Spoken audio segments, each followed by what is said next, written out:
I'm in a new room with a couch. Now you won't have to suffer through any more chair squeaks in the audio. I also tried to hire a new host to go with the new space, but he didn't work out so well. So you're stuck with me hitting the mic at least twice a video. There's nothing we can do about that. I'm a hand talker. Batman has had a lot of sidekicks.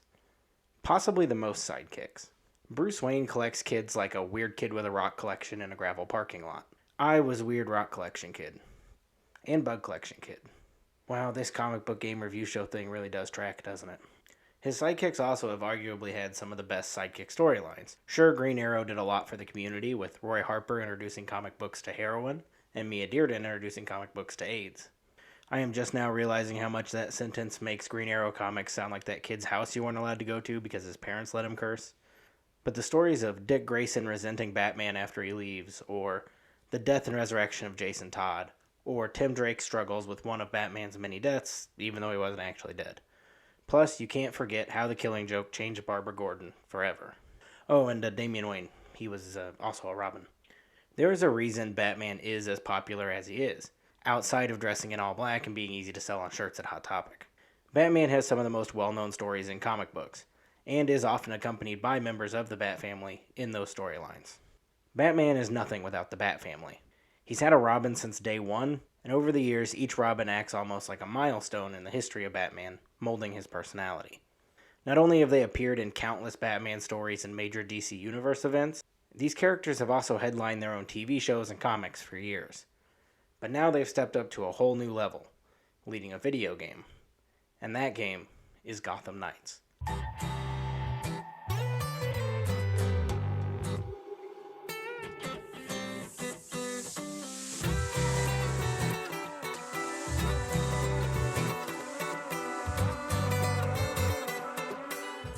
Now I understand this video has a bit of a loaded title. The best Batmanless Batman game. Is there more than one of those? Yes. Remember, they made a Catwoman game. I know you want to forget it, but I am not going to let you. Gotham Knights is the first game from Studio WB Games Montreal in 9 years, after their last game release in 2013, the prequel to Rocksteady's renowned Arkham series, Batman Arkham Origins. Now, if you're familiar with the Arkham series, you probably know that Arkham Origins has a bit of a stigma to it, with the game being developed by a different studio and having different actors to fill the voice roles. Some people don't even count it as part of the series. It didn't even get included in the Return to Arkham re-release of the games on modern hardware, leaving it stranded on the 360 and PS3, but that's a story for another day. But I tell you this because I think that this opinion followed WB Montreal over to Gotham Knights. When Gotham Knights was first announced at DC Fandom back in August of 2020, the reception was pretty mixed, to say the least. Some people were really excited for Gotham's return to video games, while others were concerned if the surrogate children of Batman could carry a game of their own. And as more and more trailers and gameplay clips were released over the next year and a half or so, people's opinions started to drift towards the negative side. Especially in the weeks leading up to the game, when it was announced that Gotham Knights would be a 9th generation console exclusive, that is locked to 30 frames per second. And after the release, those opinions stayed with Gotham Knights, netting the game middling review scores and landing it somewhere between the mid to high 60s on Metacritic. This game was generally panned by critics, and it was constantly catching stray shots when people are having the frame rate discussion about other games. But I don't think Gotham Knights was really given a fair shake. Of course, the biggest complaint was that the game is locked at 30 frames per second on consoles. Who cares? Some people really seem to think that high frame rate makes or breaks a game. That doesn't matter here. It's not Apex Legends or Call of Army Man. It's Batman. It's not even Batman. It's Batman's sidekicks. You don't need high-speed visuals and Twitch reaction times. You punch a big guy, you punch a small guy, you punch a real big guy. You can do that at 6 frames per second and get the same effect. Of course, that is an exaggeration. Nobody wants to play a claymation. But 30 frames per second really isn't that bad. Not every single game that releases needs to be a technical marvel. Look at Vampire Survivors. That game looks like Minecraft Steve's ass and people love it. While most of the complaints were in the gameplay and performance department, reviews were mostly positive in the story department. So let's start there. First off, Gotham Knights is entirely standalone. It has nothing to do with the Batman Arkham series that WB Montreal had previously worked on. Instead of being able to play as only Batman with the only changes in between the games being the addition of some new gear and murder on wheels,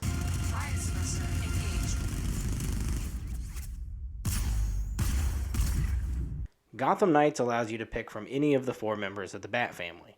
Dick Grayson, aka Nightwing, who looks strangely like Robert Pattinson Batman. Jason Todd, aka Red Hood, who looks strangely like a refrigerator with 2 smaller refrigerators for legs. Tim Drake, aka Robin, who looks exactly like that cousin you don't want to come to Christmas, that only talks about Fortnite, and when he leaves you notice that everything he touched kind of has a grimy film on it. You know the cousin I'm talking about. If you don't, wash your hands, please. And Barbara Gordon, aka Batgirl, who you could never tell is the secret identity of Batgirl. Not even a little bit. Did you notice how Damian Wayne wasn't included there? Yeah, they just skip over his existence. It's almost like this game has some sort of anti-Damian Wayne agenda. I think we're all okay with that. While all these characters control the same, they each have wildly different play styles. Nightwing focuses on quick, flowing combat, throwing a few hits, dodging around from person to person, never staying in one place. Red Hood focuses on using his non-lethal guns to take people out. But are they really?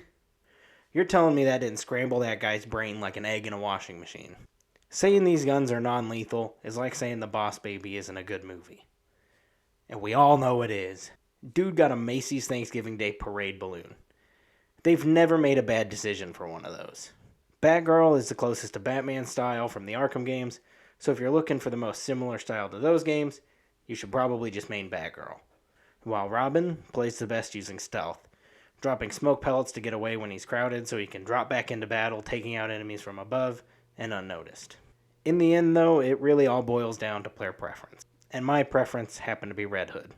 Because in my Gotham, even the smallest crime is punishable by death. By gun. Fired by a man in a child's leather jacket. This new Gotham Knights universe picks up at the death of Batman, which could have easily been prevented if he was given some prep time. After his death, the heroes he trained over the years as the Dark Knight are left to pick up the pieces, protect Gotham, and solve Batman's final case. Which is honestly a pretty solid story premise, and much like everyone else, I think this game does a great job at setting up and following through on the story.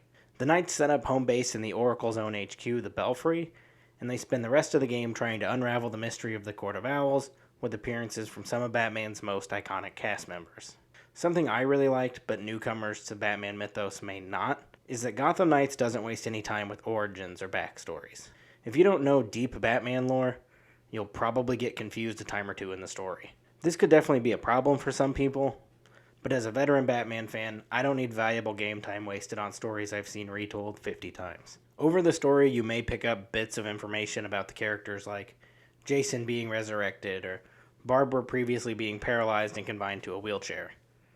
But none of that information is necessarily important to the story. Plus, we've seen this no-origin approach taken before with Spider-Man Homecoming, and look at how successful that was. As successful as Minecraft Steve's ass. The story doesn't feel all that long, clocking in around 16 hours, with only 8 case files in total, and each case file consisting of 2 or 3 missions. But each case is incredibly well crafted, with none of it feeling like filler thrown in to pad out the game. The mission-specific locations and interiors all feel incredibly well designed, with no wasted space and Easter eggs around every corner. Each combat arena gives you the option to take out enemies however you want to, and that doesn't just go for the main story case areas. Gotham Knights also has 3 side cases that are just as well polished as the story itself, with each one feeling just as fun and engaging as the main missions. But I won't spoil too much of those because we have much more to talk about. Like every single part of this game being playable with a friend or a stranger if you're into that kind of thing. Story missions, free roaming the city, stopping criminals, everything can be done with a buddy. Even posing for pictures.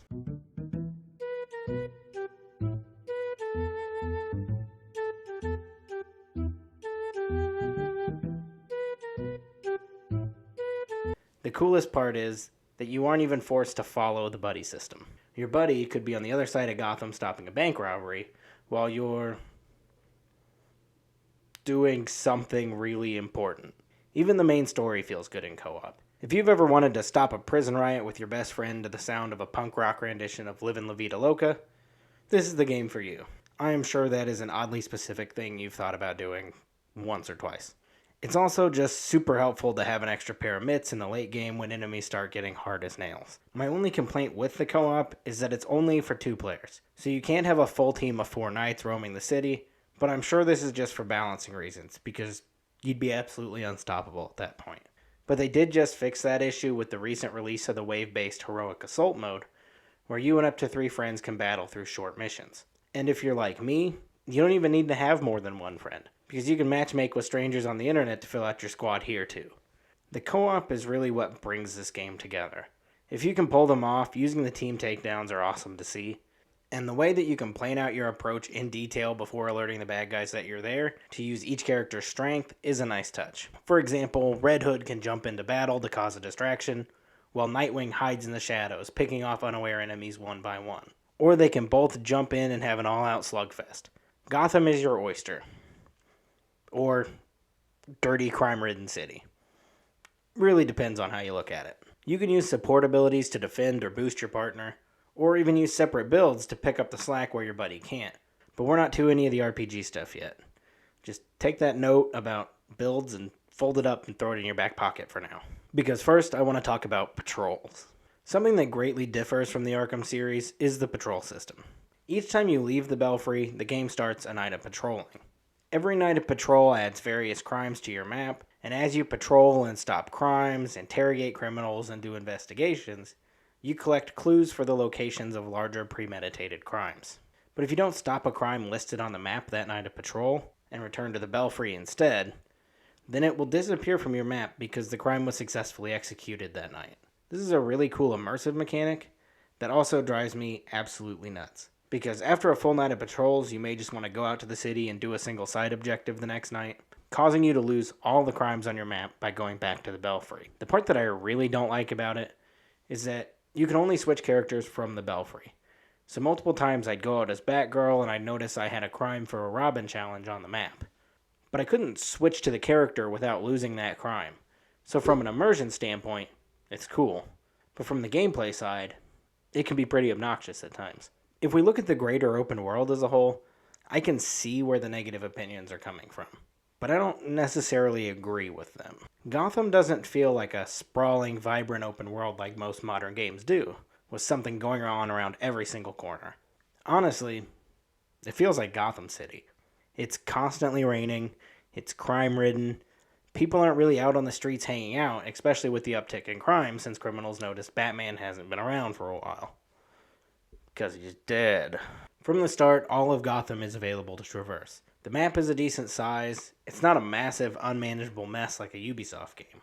And just like mission-specific locations, it's packed to the brim with references to iconic Batman moments and other things from around the greater DC universe. You can easily get around by using a grappling hook, a character-specific movement ability, or riding around on your Batcycle.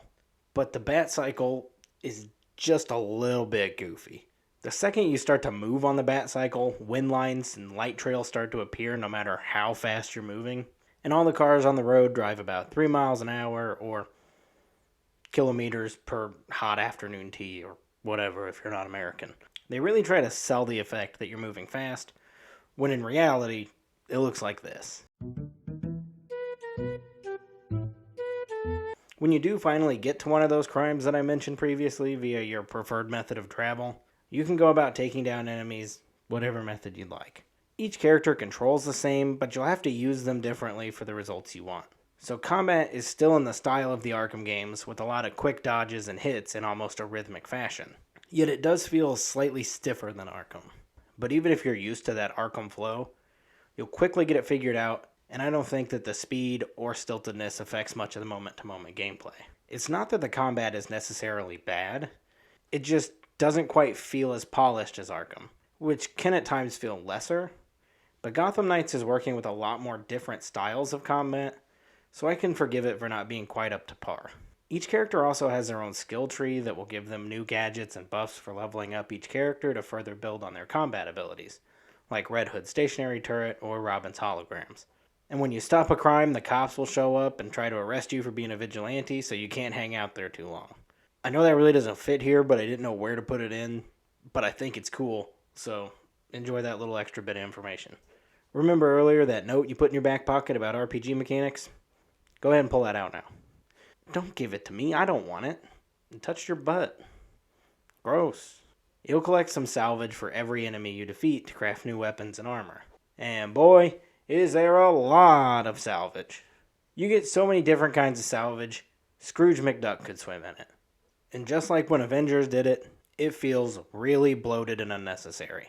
Nobody likes going from battle to battle trying to find one resource when they don't even know what it's called or where to look because they don't outright tell you that information, and all you can see is a little suitcase icon. Hopefully at some point, developers will learn to stop doing this and drop it down to like 3 to 5 resources and save all our sanities. But you can use what you've collected to build new ranged and melee weapons, or suits to build up a hero's power level.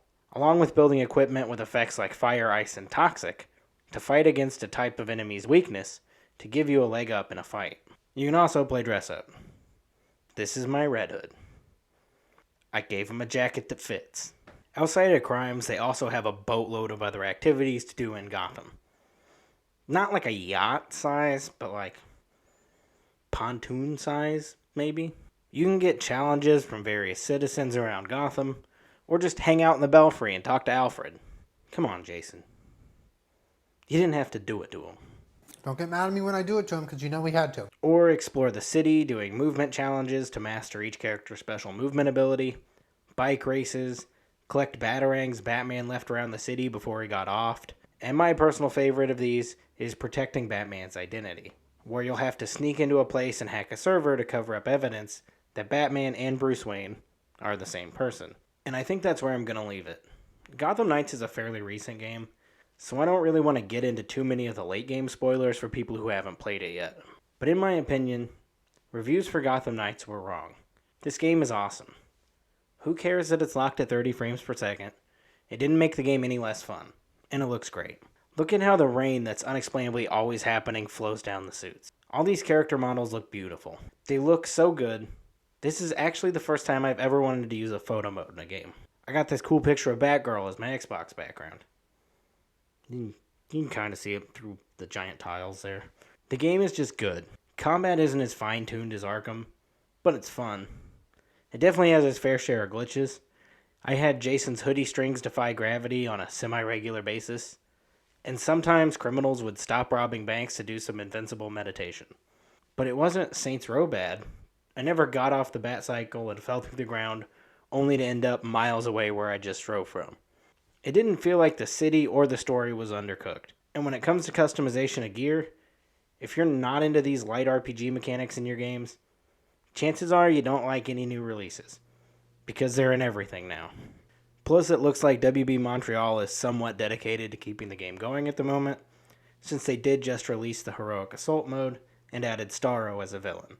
But I haven't really played enough of that to have much more to say about it. It did add 7 more achievements to the game, so I guess I'm about to lose more hours of my life to that. Thanks, WB Montreal. It's not like I just spent 50 hours getting all the base game achievements. Anyways, if you liked my incoherent ramblings, the best way to support me is by subscribing to the channel, or sharing this video with a friend, or share it with a not friend. Your local gas station cashier would love this video. Your local church preacher may like it, I'm not sure.